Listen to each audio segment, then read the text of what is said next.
Hi అండి, welcome to our channel.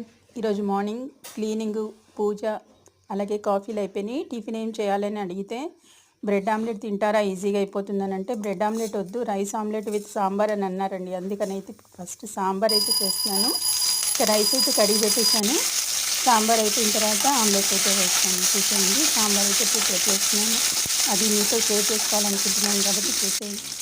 First అయితే నేను ఇలాగా పోపు అనేది వేసుకొని అందులో కొంచెం ఇంగువ పొడి అయితే వేస్తాను. సాంబార్కి బాగుంటుందని అనిపించింది.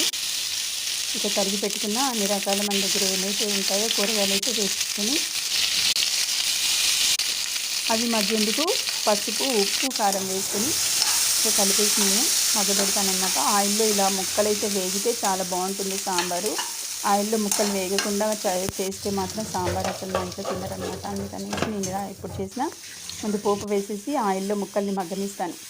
మగ్గిన తర్వాత ఇక చింతపండు క్వాంటిటీకి తగ్గట్టుగా చింతపండు పులుసు అయితే పోసుకుంటాను జ్యూసీగా. ఇంకా సరిపడినంత క్వాంటిటీ అయితే చూసుకోవాలి మనం. అలాగే ఇక మరిగిన వెంటనే నేను పులుసు మరిగిన వెంటనే ఇక ఎప్పుడైతే ఉడికి పక్కన పెట్టుకున్న పప్పునైతే యాడ్ చేసేస్తాను. మెత్తగా మెదిపేసి అలా మిక్సీ వేసేసి ఈ విధంగా అయితే యాడ్ చేస్తాను. ఇంకా నిమిషాల్లో అయిపోతుంది మనకి సాంబార్ అనమాట. చాలా టేస్టీగా ఉంటుంది. ఇక దానిలో కొంచెంగా బెల్లం అయితే యాడ్ చేశాను. అంతేకాకుండా ఇక సాంబార్ పౌడర్ ఒక స్పూన్ యాడ్ చేసుకుంటే చాలా గుమగుమలాడుతూ సాంబార్ అయితే రెడీ అయిపోతుంది.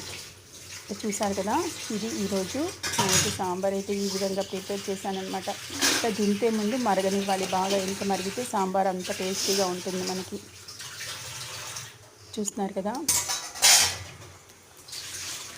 ఏపీలో మనకి ఒక వార్త అయితే వైరల్ అవుతుంది. ఏదైతే చంద్రబాబు నాయుడికి బదులుగా మనకి సీఎంగా పవన్ కళ్యాణ్, అలాగే డిప్యూటీ సీఎంగా లోకేష్ గారు అయితే రాబోతున్నారంటున్నారు. మరి చంద్రబాబు నాయుడు గారికి ఏ పోస్ట్ ఇస్తారు అనేది మీకు ఏమైనా తెలుసా?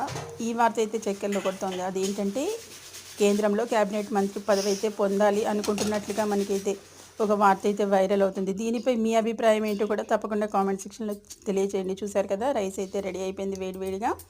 అంతేకాకుండా ఇక సాంబార్ కూడా రెడీ అయిపోయింది. అలాగే ఇక ఆమ్లెట్లు అయితే వేసేసాను. ఇది ఇక మనకి ఈరోజు మా స్పెషల్.